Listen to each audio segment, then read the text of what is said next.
Running the rebellion round the clock with no vacation. Worth it just to rule over this MTG nation. Telling y'all about the standard format. You can't arrest me, I'm just an MTG diplomat. Finding new ways to rise up in the meta, though your favorite deck could be built better. It only matters if it ladders. Comment below as we kick off the new year by walking through Week 9 of Foundation Standard.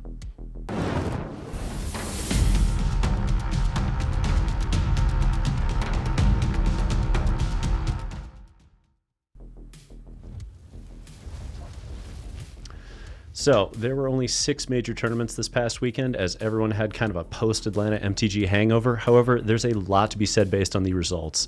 Gruul Aggro came out swinging, snagging 2 trophies out of the 6 and 9 out of 48 top 8 spots. So once again, Gruul is overrepresenting with nearly 33% of the trophies and nearly 20% of all top 8 spots. And Esper Pixie continued to rise to prominence with 7 top 8s and a trophy of its own. This deck represents a much-needed check on Gruul, Mono Red, and Dimir Tempo, so it's not really a surprise to see it moving up the ranks as those decks retain dominant meta shares. Third place went to Dimir Tempo, though it had only 5 top 8s and a single trophy total. This archetype has taken a beating as it adjusts to the world of Esper Pixie and Dimir Bounce. Speaking of, Dimir Bounce is on the rise with 4 top 8s and a trophy this past week, marking it for 4th place to round out our Tier 1 archetypes. It's unclear currently whether the deck is actually better than Esper Pixie or just the next evolution of Dimir Tempo, but as we close in on the end of the RCQ season, we will have a clearer picture.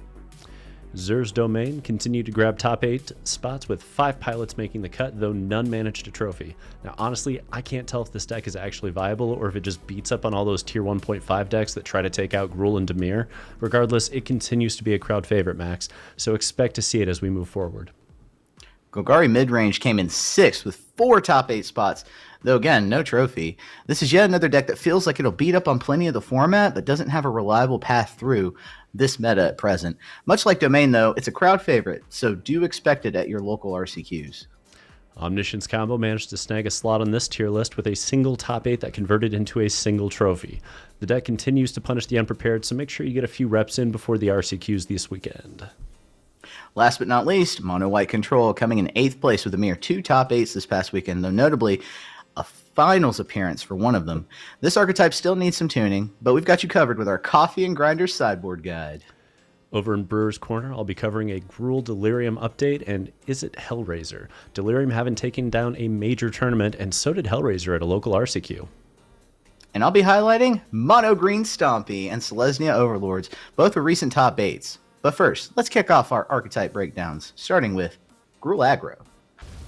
Venom 1 smashed through a 65-player MTGO challenge last Thursday with Gruul Aggro, taking down Esper Pixie in the finals and snagging yet another trophy for our red and green bruisers. Now let's take a look under the hood. Over here, you're going to notice that there are 0 Hired Claw in favor of 4 Monastery Swiftspear. You're also going to notice there are 4 Innkeeper's Talent rather than a 3-2-2 split with Paw Patch and Questing Druid. So Innkeepers is clearly getting favored as a central component for this build. There's also 1 Obliterating Bolt main, but 0 Lightning Strike, and a 1-1 split on Witchstalker and Scorching Shot sitting in the sideboard. Last but not least, those 2 Soulstone Sanctuaries main, which, I mean, that's spicy if you're using the Manifold Mice to give them Double Strike or Trample now that they have all creature types, right? You have that Mutavault scenario coming in hot. However, the question for me here, Max, is looking at this Innkeeper's Talent and saying, do we really want 4 of this card? Like, I know it's strong, but do we want to see 2 to 3 copies in a match? That's a little rough in my opinion. And Hired Claw versus Swiftspear, we're not the deck with Leyline, right? We don't have that many non-creature permanents, so I'm a little leery of the Swiftspears as well. But I mean, clearly they knew what they were doing. They took down a trophy with it. Yeah, we're starting to see this this deck actually, instead of solidifying, diversify just a tiny bit across those cards. Another thing that I wanted to, and this leads to my question to ask about, is the 2 copies of Paw Patch Recruits. Now, I see those in like mono green builds all the time. Is this just a response to a lot of single target removal, or what's going on here? Yeah, the black-based mid-range decks are all running just a ton of removal at this point. The bounce decks are using reusable removal, so getting that 2-for-1 value on Paw Patch Recruits and then getting additional value when they're trying to kill your key cards, I think it's worthwhile. And it's worthwhile to the effect that we're seeing cage decks, we're seeing Paw Patch in anything with green at this point as somewhere between a 2 to a 4 of. This is where I disagree with the build, because I would play 4 Paw Patch Recruit before I played 4 Innkeeper's Talent. I think that card is so strong right now, but Innkeeper's Talent I personally like as a 2 of. And so I'm more so on that 3-3-2 split that we talked about with Paw Patch questing innkeepers. But again, this person, they went through, they took down a tournament with it. So maybe they're seeing something we just aren't. Yeah, and I can see why only two, right? Because it has that offspring ability, makes you think it's also a 3 mana value card. Okay. Well, speaking of the bounce decks that we're starting to see do that as well, let's talk about Esper Pixie. I love this username. Cigarettes After Shrek took down a 90-player MTGO challenge this past Monday with Esper Pixie, keeping the hot streak alive for the newcomer, and here's where they're at. So I love that this build, this is my favorite build of Esper Pixie I've yet seen. You've got 2 Mockingbird in the main. This just gets better with mirrors. The more times you're going to see your opponent play a Nurturing Pixie, the better Mockingbird gets. All of a sudden, they're playing bounce spells, you're copying the bounce spells, now you have 2 more bounce spells than they do. I also like that we're using Kaido as your top-end threat now, and saying that everything up to Kaido is kind of this tempo game with Optimistic Scavengers, Hopeless Nightmares, and a bunch of bounce spells, but we can get to Kaido, and Kaido just closes the game out. It's also bounce spells number 13 through 15 in a deck that loves having them. I love the Get Out in the main. This is a super versatile counterspell right now. I don't think enough people are running it. The fact that you get to return 1 or 2 target creatures or enchantments you own to your hand is kind of like you get a This Town Ain't Big Enough, number 5. And it's kind of your 16th bounce spell, right? Super strong in the mirror as well. Witch's Vanity in the sideboard I also love because I don't think enough people are playing this. This got played against me in Atlanta, and it felt damning. The number of times that they were like, okay, blow up your mouse, bounce it back. Blow up your next mouse, bounce it back. It's nothing you can do between 3 of those and 4 nowhere to runs. How are you possibly getting through all of it? So it's a really well-constructed deck. Like I said, my favorite build I've seen so far. I concur. I agree. It's well constructed. This version, they seem to keep it. Every version of Pixie we see keeps it low curve, and I love that. Kaido on the top end, being the top end card, is amazing. My question, because we're starting to see sideboards shift towards hedging against this deck. Does the inclusion of Baloths in the sideboards again really deter these bounce decks from playing that turn 1 Hopeless Nightmare, or are we just going to continue to see them play through with that? It depends on what you're running Obstinate Baloth in, right? Because if we're running Obstinate Baloth in an aggro deck, I mean, we were already potentially taking out the Hopeless Nightmares anyway for more removal, so I don't think it's as big a deal. But if you're playing against Domain and they're boarding in 4 Baloth, it gets really risky to go the discard route, and yet what else do you do? Because you already have to lose so much of the removal in the format that I think you just have to take the risk. The good news is most of these Domain lists that I've seen aren't running 4 Baloth yet. They're on 2 copies, more or less, and that's cute, but if you want to beat Pixie, I think you just got to commit to beating Pixie. And right now, Pixie is one of the best decks in the format, so yeah, if I'm on Domain, I'm on 4 Baloth at this point, just to say, okay, you get your Hopeless Nightmares, but roughly 1 in 3 games, I'm just going to drop a Baloth on turn 1, and you get to race that instead. So that's where I'm at with it. I agree. I think we'll start to see that shift as well. More commitment, especially as these decks, both Esper and Dimir, start to commit more to the meta share. Okay, the Dimir color set is strong. Let's talk about another one, Dimir Tempo. William Dalkey took down a 20-player RCQ in Colorado this past Saturday with Dimir Tempo, keeping the deck alive for 1 more week in Tier 1 land. And I say that because we're seeing Dimir Bounce start to take over. We're seeing that split, much in the way that we watched earlier in the season. Golgari have the Annex build and the regular mid-range build, and then Annex died out and the mid-range rose. I think we're seeing the bounce deck rise as the next evolution of Dimir, but it hasn't quite taken effect across the country yet. And that's common when you look at RCQs, Max, when you see the local scene. They don't develop as quickly as the arena players half the time. And that's, card scarcity, lack of resources, and just a general unwillingness to spend more money to get the updated iterations, right? But this is a good build. This is a build that I think is doing what Dimir has to do if it doesn't want to go to bounce. It's playing the Deep Cavern Bat path. And it's saying, okay, we need to be disruptive early. We need to have the counter spells. We are going to gain points on aggro with Bat, which, weird as it may sound, that does gain you points, especially when you apply it in conjunction with Enduring Curiosities and Shellys, because all of a sudden you're drawing extra cards, you're gaining extra life. It starts running away with things while having disrupted one of the key pieces in the opening hand for them. Yes, absolutely. High value. I mean, this deck definitely is all about that, and I love it. Dimir Tempo, I see the the one copy of Ghost Vacuum in the sideboard. Should we even bother with that one copy here and just rule out hating out graveyards, or should we invest more in graveyard hate? What is your take on that? It depends on where the meta is. I mean, if I look at the top 4 decks in the meta right behind us right now, I don't care about the graveyard that much. But if I look at the next 4 decks, you're going to see at least one that is completely graveyard reliant to get the combo off, and that's Omniscience combo.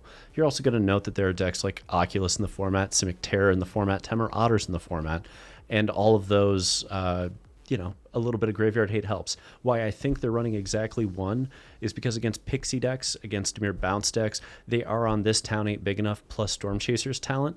And while you don't want to commit to a ton of graveyard hate to counteract that, one Ghost Vacuum is enough to disrupt that little mini combo for them while simultaneously grinding against them in a resource war. So I think that's really where it's positioned for. I think it's positioned as like the last slot in against those decks to shut down the mini combo, to give you some grind. And the fact of the matter is it does grind. Like that secondary ability on it is not nothing. It's going to grind pretty decently if the game goes long. So I like it as a one-off here. But again, personally, if we're going to hate on Graves, I don't know that one Ghost Vacuum matters enough that I really want to position it there. I would rather say let's do something else with the slot, or let's cut a couple other slots and build up our graveyard hate because it's a problem that needs to be addressed.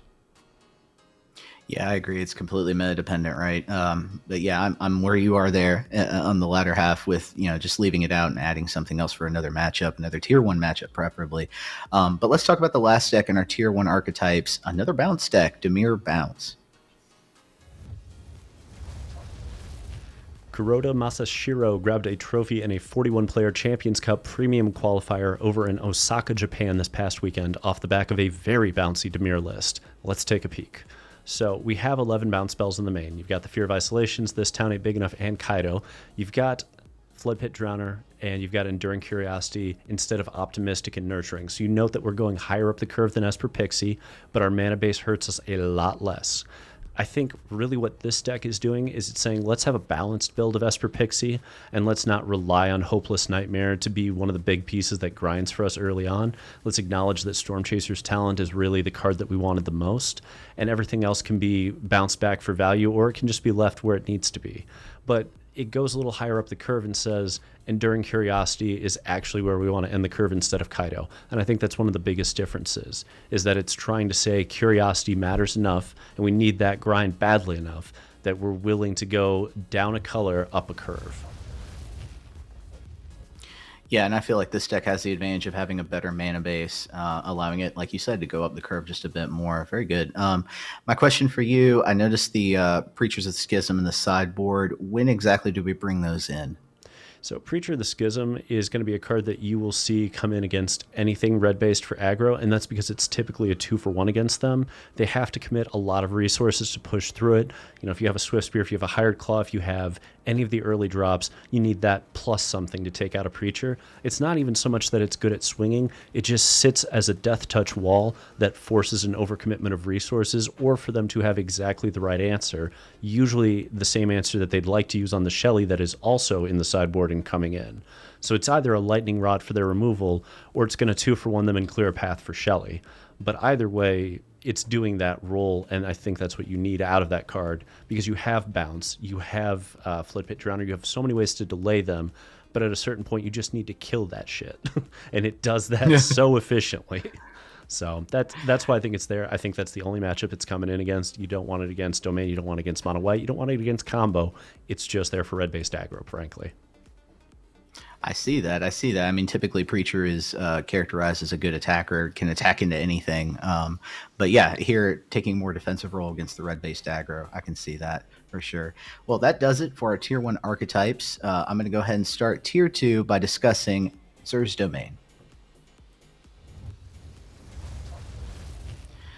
Mogged has the latest update for Domain, having made it to the semifinals of Sunday's MTGO Challenge with this list. So let's take a look at it.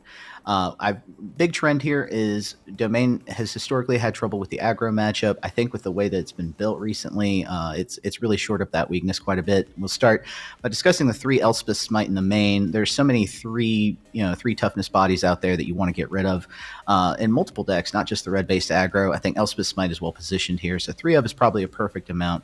We're adding 2 copies of Split Up here in the main. We've also, got 2 more in the sideboard along with Authority of the Consuls, but I think 2 in the main is probably necessary just to get that game one, lock down that win against aggro. We've also got 1 Beza here in the main, against the go wide strategies that we're starting to see. You can see why this card would be in the main. All of these suggest, right, a hard hedge against aggro. They don't want game one to be an auto loss. Historically, it has been auto loss for this deck. And I've already pointed out, right, the 3 Authority of the Consuls, the additional Smite, the 2 Split Up sitting in the sideboard, and notably, as we've already discussed, the 2 Obstinate Balos for the Pixie and, the Hopeless Nightmare decks. Maybe we do want to go up to 4. Of course, that is a meta-dependent sort of question. So, Max, when we're talking about Domain, what are we worrying about playing? Because I'm taking it for a given, and maybe this is wrong, but I'm taking it for a given that we're now at least 50-50 with aggro after making all of these adjustments to bring the curve down and have a ton of removal on the front end. What do we worry about now? So we've shored up against the game one aggro matchup, as you said. Even subsequent matches get stronger as you sideboard in. I believe the focus on combating aggro, though, has sort of left it open and vulnerable to, for example, the tempo matchup from Dimir. This deck can get tempoed pretty heavily by that deck. Kaido, as you know, hexproof, also being able to dodge board wipes on your turn, and certain pieces of removal. So Domain just doesn't have a great answer for it outside of Leyline Binding. While Domain is trying to get set up, right, they're tempoing you, they're counterspelling you sometimes. It can really slow down Domain enough and get enough damage early on to win the match. So that's my concern, is how to hedge now against that tempo matchup. Yeah, I mean, that's the problem, right? You go hard against the decks that don't have counterspells. All of a sudden, the decks with counterspells look a lot worse. But thankfully, given how Pixie and Dimir Bounce are doing, we're seeing less of the counters, and we're honestly just seeing more of that bouncy bounce game plan, which Overlords don't care about. Overlords love that game plan. They're like, please bounce this thing back so we can just play it for value over and over again. But speaking of decks that like to replay cards for value, let's talk about Golgari Midrange. So Misplaced Ginger is back at it again with Golgari, making it to the semifinals of Thursday's MTGO Challenge before falling. Let's take a look at how this deck is currently positioned. Big change is no glisses. Perhaps that 3 toughness has become kind of a liability. You've got several cards now in other decks, red-based decks, that can sort of get rid of that. So shifted over to 4 copies of Sentinel of the Nameless City. We've also got 2 copies of Gix's Command in the main as well. I've always thought this was a good card for Golgari, especially in the main, at least a 1 of. We see 2 here hedging against that aggro matchup. Also 2 copies of Thrun. Thrun is definitely a spicy card. When you're facing down a lot of black-blue, I think Thrun is pretty well positioned, so we're seeing 2 copies here. And then we've also got a 2-2 split of Choking Miasma and Harvester of Misery in the sideboard. Harvester of Misery in particular, really well positioned. I really like that card. And Choking Miasma as well. So you've got answers for the aggro matchups. Really hedging against that. And, like I said with Domain, the question becomes, can it handle, sort of these bounce tempo matchups that we're starting to see now in the meta? So, Max, I mean, like every week we see Golgari running around, and basically every week we see Golgari fail to take down trophies while still placing decks in the top 8. Why can't it seem to break through that final barrier? I feel like all along Golgari keeps facing issues from these lower curve, sort of decks. In particular, the bounce and tempo decks that we were just talking about. It loses on value, especially as we get towards the mid game, between trying to cast, certain three mana value and 5 mana value spells. Even back when it was an annex deck, only to see them get countered, get bounced. Basically getting time walked in the early to mid game, it can be pretty devastating for Golgari. The rise of Otters and Terror, and now we have Esper and Dimir. It's really locking Golgari out of certain trophy positions and events. So I don't know what the evolution of this deck is. I don't know exactly what the solution is, but the saga continues with Golgari struggling against these sort of low curve decks. And we've addressed this in the past. The idea that Golgari struggles with a diverse meta because it can be primed to beat, 3, maybe 4 decks, but then it gives up all these points against the rest of the field. Like, for instance, Max, we could throw 4 Obstinate Baloth in the sideboard of Golgari and, just wreck all the Pixie decks that are still running Hopeless Nightmare. But you lose 4 slots in your sideboard for one matchup, and all of a sudden you're not doing well against the others. So I'm with you. I think it's just a diversity issue for Golgari. They cannot adjust to that right now. So they hard hedge, make it to the top 8 on a hot run against the right matchups, and then you hit the wrong matchup. That's that. Yeah. But that's essentially the story for Golgari. Speaking of a deck that is the wrong matchup for a lot of people right now, Omniscience Combo.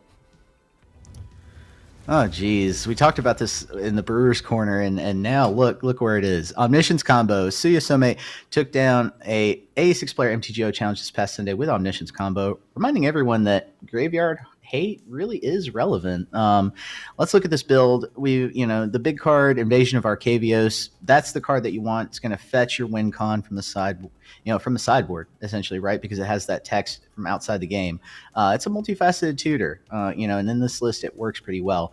I just want to point out that we have 16 2-mana value cards that can fill your graveyard, across your Pranksters, your Philology Archaeologists, Charter Course, and Moment of Truth. So it's really primed to fill the graveyard and help you find what you need. The Ephemera's Dispersal and the Confounding Riddle really are great tempo cards, while in most cases also filling your graveyard. And then I also want to point out in the sideboard here, we have the Grand Abolisher, acting kind of as a layer of defense against disruption, especially post-board when your opponents are routinely siding out their removal for something else. So that card is well positioned here. Yeah, this deck is wild. I was testing it out a little bit, Max, and it was one of those things where I'm like, it does nothing. Holy shit, I comboed. Like, it just felt like that the whole game. You're just not doing anything until you're doing everything. But, I look at a deck like this and I wonder, what are the weak points for this deck currently, in your opinion? Yeah, so, you've already kind of said it. The issues for this deck, similar to issues for any combo deck, which is, partially why in this kind of fast-paced standard meta, we're currently seeing these decks tend to get, ruled out.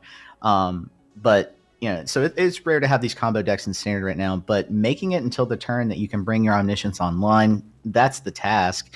I said it has 16 2-mana value cards that help, and it certainly can do that. But, we're seeing bounce spells, we're seeing counter spells, not much else in the way of aggression, though, on the way to that. If this deck survives the aggressive onslaught from the first few turns, it can usually find a way, but that is the issue.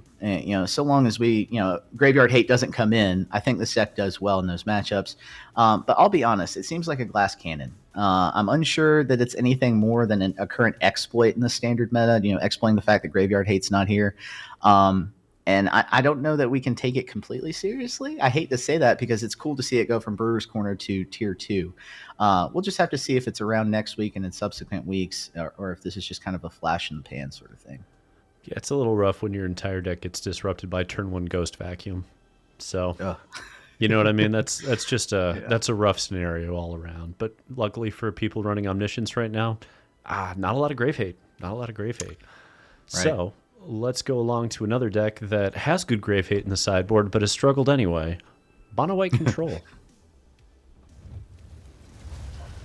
Mono White Control seems like it's been all over the tiers and all over the standard meta, but Fleet Wheels made it to the finals of Fry's 54-player MTGO challenge with Mono White Control. Didn't quite manage to beat the Gruul Leyline deck in the finals, but let's take a look at their build.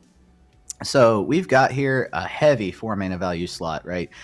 Full copies of Beza, full copies of the White Overlord. That's starting actually to become the norm. Also becoming the norm is 4-4 split between Caretaker's Talent and the Enduring Innocence. Just full card draw advantage. And I believe I can understand why. You kind of need that with a lot of these Dimir decks, adding card advantage to what they're doing with Enduring Curiosity and whatnot. We've got the single Archangel Elspeth as well. I just want to point out that ultimate is pretty cool if your opponent manages to actually remove your Caretaker's Talents. You get your Carrot Cakes back. It can help if you get to that ultimate. And it's not that far away from when you cast it to being able to ultimate. 2 split ups have made it to the main board. We can understand why with all the aggression still in the meta. And then the spicy single Realm Breaker in the sideboard for that grind against the go big domain control ramp list that we're still seeing out there. So, Max, I look at this list and I'm noting there's still 4 Sunfall. Can this deck afford the Sunfalls right now? And outside of that, there's also 9 4-drops. Like, is this curve just a bad curve at this point, or do you think it's a good one? It's rough. I think, there's room. There's room between the Bezes and the Overlords to do something else. There's a couple of ways you can go with this. The solution is either to go more into split up in the 3-drop slot, or just add a couple of really good 1 or 2 mana value pieces of removal, maybe exile base, since you have access to that in white, instead of the full set of Beza. Maybe you go down to 2 Beza. The Sunfalls, though, I hesitate to get rid of those. I feel like those seem necessary in light of all these decks that try to go wide. It's the only way to remove some cards, especially your Enduring Vitalities, your Enduring Innocence, your Enduring Curiosities. It's a great way since it's exile based. Perhaps also you could push 2 copies of the Sunfall into the sideboard for those matchups instead, and sort of leave your Bezes alone. Right, that's a meta-dependent answer. It just depends on if you're seeing more Domain, more Dimir, or more Aggro. So check your local metas and adjust accordingly. That's going to be the calling card for us moving forward. Check your local meta. Absolutely. Check your local listings. But I mean, it's true. It's true because RCQs, you go to like Spotlight Atlanta and you get to see what happens when people from around the world come together with opinions on how the metagame goes. But if you go back local, it's like you're back in a small town, Things don't change that much. People don't change that much. So unless you've got, a very active community, they might be on a month ago's builds. It's hard to say. So that's why we say check your local meta, because it's different for everybody. It really is. Now, moving right along, we're going to talk our way through my favorite segment every week, Brewer's Corner. Max, let's go ahead. Let's get things kicked off. I know you're going to love this one. This is right up your alley. Mono green, baby. Let's go. Oh, yeah. William Anderegg, top 4 in RCQ in Colorado Springs, Colorado. Mono green Stompy, and I'm very happy to hear that hear that news. Any attempt to revive this archetype really gets my respect. So let's talk about this particular build. Elves in the 1-drop slot. Since Foundations, Elves have come back. This card is great for getting into your 3 mana value creatures right away, and that works for mono green because in the 3 mana value slot we have Outcaster Trailblazer, which you really want to go ahead and plot to ramp up even more. This card is key to this archetype. I've always said I believe any version of mono green Stompy that's going to exist in Standard will have to include a full set of Trailblazer. We've got full Bloomkins, also a great card that scales really well, and the Oozes as well, right? You've got main board Graveyard Hate that grows, that takes advantage, adds 1/1 counters. Great choice at the 2 mana value slot. This is, however, not a +1/+1 counter build of green. So there's really no need to invest in Innkeeper's Talent here. So I like where they went instead of going with that card, going elsewhere. They did go with Garruk's Uprising. It's an interesting card. It was great in earlier standards that I played it in personally. I'm unsure, and I hesitate to add it because I'm unsure if the power level of it will perform now. I will say that Trample adds some lethality to green because green's dreaded thing is getting chump blocked, and this is kind of a way to get around that. So I think Garruk's Uprising, spicy. I might take a look at that one. That's fair. And this is one of those decks I've been kind of hoping we'd see. We haven't seen a good green Stompy deck in a minute. I love that it curves all the way up to Galta, which came back with Foundations. I also like that when you have Outcast Trailblazer running around, those bounce decks get a little nervous, right? Like it's a little nerve-wracking when you're just drawing cards every time they bounce everything else. And finally, those like 3 Baloths that are sitting in the sideboard. Love those against the bounce decks. Have fun with your Hopeless Nightmare. You're just going to get wrecked so much faster when you land an early Galta off a Baloth. So, yeah, deck is spicy, Max. I really want to give it a little bit of a go and see what happens with it. But so far, I've been kind of addicted to playing this next deck on the ladder. Let's take a look at Gruul Delirium. Alrighty, folks. I am 5-0 on the ladder with this. Take it with a grain of salt. That was getting out of platinum and into diamond once more, but all the same, this deck has all the showings of a really powerful list. It won a 50-player Champions Cup qualifier in Nagoya, Japan, and I love where they positioned so much of this deck. I only ended up changing a couple of cards. The sideboard for this is going to be on Coffee and Grinders. Just a quick heads up to everyone, because I love this deck and I'm going to keep messing with it. But some things that people will not necessarily note right away. If you have Delirium and you have Keen-Eyed Curator in play, you can Violent Urge your Keen-Eyed to give it double strike, then exile your Delirium to give this +4/+4 and trample, making it a 8/7 double strike trample. I have done this multiple times, and people do not see it coming, because all it requires, if you have the right cards in graveyard, is 4 mana and a Keen-Eyed Curator with Violent Urge in hand. That's it. That's all it takes to deal 16 points of damage with trample. So this deck, it explodes. It's one of those that you don't see it coming. You're like, okay, there's a 2/3 and there's a 3/3, and holy shit, how did we just take 12? Like, it's one of those decks.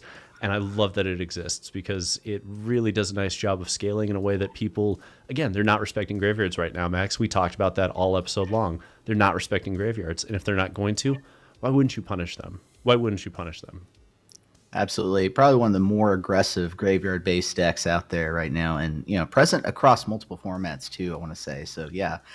I want to try out Gruul Delirium. I've been shying away from this deck. I don't know why. It has some really powerful cards. Alrighty. And that said, Max, let's talk a little bit about Selesnya Beans. All right, Selesnya Beans. So, Dr. John Osterman, top 8 of 54-player MTGO Challenge on Friday, got there with Selesnya Beans. Now, we've seen a wide variety of Beans decks in multiple colors. This is Selesnya, which you typically see at the core of like the Bant Domain or the Naya Domain builds. But this one attempts to take advantage of a card you've probably never seen before in 3 copies of Seized from Slumber. Right? You can draw off Beans with this card, but it also comes in really cheap a lot of the time. So interesting little spicy piece. In addition to Beans, we have 3 copies of Caretaker's Talent. So the card advantage here is pretty strong. Main board, you've got Authority of the Consuls, tempoing your red-based aggro, tempoing your aggro-based builds, gaining you life in case of the mono-white matchup as well with all the tokens that they create. This deck appears to me to be one that really wants to go leaner than Domain, and mono-white as well. I think with some tuning, honestly, and especially some sideboard tuning, I think it could actually become a contender out of all the bean-based builds. And having an easy mana base goes a long way in Standard. Absolutely. I mean, this is mono-white mashing the 2 best cards out of Domain in. It's saying we want Beans, we want to abuse the Beans with Cease from Slumber, and it's still got the Overlord. And let's remember, when you're sitting there and you're looking at Caretaker's Talent, like, there's not enough targets. Overlord Green triggers it. That is a land token. It will trigger Caretaker's Talent. You can copy that token with Caretaker's Talent to ramp with Caretaker's Talent, which is kind of wild. Right. So the deck has more legs than it immediately appears to have. I'm with you on this one, Max. Somebody needs to tune it up a little bit more. I think that was a great starting place. Cease from Slumber is some spicy tech, especially with Beans. It's given us an alternative to having to go all the way up for Leyline, and it's keeping us out of blue, which we otherwise need to do for Beans to abuse with This Town Ain't Big Enough. So if it turns into the white version of This Town Ain't Big Enough, props, because I didn't see that one coming either. Yeah. But we're going to finish out Brewer's Corner, and let's talk a little bit about Izzet Hellraiser. Props to Episky, member of the MTGR Discord, queued for a regional championship with this deck. That's right. This thing got piloted all the way through a bunch of other crap and made it through. I love it. This is such a cool build. So for those of you who have never done this combo at all, you are basically an Izzet control deck for a majority of the game. As you can tell here, we're killing stuff. We're killing stuff. We're killing stuff. That's all we're doing. We're just keeping the board clear, and we're trying to fill up that graveyard for Capricious Hellraiser. The idea with Hellraiser is that at some point you're going to get to do this, and you're going to get to copy a Season of Weaving. And when you get to do Season of Weaving, you just keep copying Hellraiser. So as you can see, we're going to get to do Hellraiser into Season of Weaving, copy Hellraiser twice. Now we trigger Hellraiser 2 more times, probably get more Seasons of Weaving. All of a sudden, you have all of these cards rocking and rolling, and you have Bitter Reunions to give them all haste. So it just goes off out of nowhere, and I love it. It's a really spicy combo deck. A lot of people don't know how to play against it, so it gets a lot of extra margin points, because they're like, okay, you've torched the tower, but islands, what the hell are you trying to do? We don't really know, so they're like slow rolling and buying you way too much time to figure out how you're going to kill them. So I love the deck. Congrats, Episky, for the queue, and thank you for sending the list our way. We appreciate the hell out of it. But that... Very spicy. Yeah. Very spicy. Yeah. That's going to bring us to our final segment, Ahead of the Curve. Now, Max, we looked again at 12 archetypes in our recap. What are you playing going into Week 10 of Foundation Standard? All right, week 10, we're late in the game. I'm going back to Mono Black Skeletons. So this deck was inspired by an idea that Splash for Fixing recently had in the Rebellion Discord, and I've adapted my own Mono Black Skeletons build around this idea. I think with the idea, it's a little bit more lethal, and that's just what we needed. We've got 4 copies of Vine Lasher, also 4 copies of Fabled Passage, and as Splash for Fixing said, it makes Gisa go burr. So definitely any more crimes that you can commit in this deck, the better. And realizing that this is kind of a crime-based deck, in addition to just being skeleton and aggro, I added Carve. Carve and Corpses of Lost already really lend themselves to crimes. I think they synergize well. Being able to recast, cut downs, duresses, Dreams of Steel and Oil, those kinds of cards can be quite effective against the meta right now. We've also got 2 copies of Hostile Investigator, also a crime, and forcing your opponent to discard, adding to the synergy with the discard mechanic. I think this deck really messes around with some of the other stuff in the meta, when you're forcing them, whittling down their hand. I cut the 4th copy of Case of Stash Skeleton. I think you don't really want to draw too many copies of this card. It kind of works against itself. You ideally want to, curve out with it, but you don't want to play it twice. And Tiny Bones, I will say one little strategy is playing it after you have Corpses of the Lost down, surprising your opponent with it rather than playing it on turn 1. You've got plenty of things that you can play on turn 1, including that Forsaken Miner. So I think the deck, really wants to do enough damage, curve out, be an aggressive deck before your opponent can really get set up. And just one side note, one card that I'm thinking about messing with because it's a legend, it works with Tiny Bones joined up, is Massacre Girl. You're getting blocked a lot of the time, and the Wither might actually help with card advantage. So I think this deck still has a bit of a future and some room to grow. That's fair. And I mean, it's answering an entire body of law that suggests the dead can't commit crimes. And yet this deck says, yes, they can, and a lot, and often. But let's take it to the next deck, Gruul Delirium. Alrighty, folks, if you're going to the RCQs this weekend, this is where I would be. I changed 3 cards from the list that you saw earlier. I'll tell you why. I put the 4th Lithomantic in over the 3rd Haywire Might. I think Lithomantic is so good right now. It does so much work at shoring up weird matchups that need to be shored up. Convoke, Simic Terror, etc. Like, it just, mono white even. You just have so many things that it helps shore up that I think it's critical. The 4th Paw Patch also got placed in over the 2nd Rubble Belt Maverick. I haven't had a lot of issues getting to Delirium, but Paw Patch Recruit right now is so good in this format. Again, there's all of this black-based targeted removal. There's also a lot of post-board in the Gruul Mirror, a ton of targeted removal there. And all of a sudden that becomes a problem for them to be pushing that in against you because you're growing your creatures against a deck that relies on damage-based removal. The last thing I shifted was the 3rd Restless Ridgeline out for the 2nd Mountain because we want 14 untapped red sources to allow for Torch the Tower or Lithomantic on turn 1 as needed. But that's it. I like where the deck is. It's not intuitive. I will have a sideboard guide for this on Coffee and Grinders by the time that you guys are watching this video, and it's a good deck. Give it some reps, give it some time. The lines are not intuitive. It's going to take you some time to figure it out. But if you've got time to grind for the next day or so, take it to an RCQ. I'd recommend it. I think it's strong. Yeah, and I recommend Coffee and Grinders. Hit that join button and check out the sideboard guides. We're constantly updating some of the best meta decks to be able to for you to go out and try. And this is one that I personally want to try as well as Gruul Delirium. But before we close out this edition of State of the Meta, I do want to give a shout out to Athena the Bun. We are recording our first Rebelcast episode of 2025 pretty soon. We're going to have one of our resident Rebel brewers, G Funky, on. I had a great time, seeing him in Atlanta, getting to know him, and I know he'll be an excellent guest, provide some insights into the competitive mentality. You won't want to miss this episode. We're going to be releasing it early next week. As many of you know, our Discord continues to grow with all of you competitive players who watch and want to dive deeper into discussions. So if you are not already on our server, please feel free to join today. Think of it like a digital local game store that smells infinitely better. Now, last but not least, please like, share, and comment on this video to show support for your community. We appreciate having you all here, and until next time, untap, upkeep, Resist.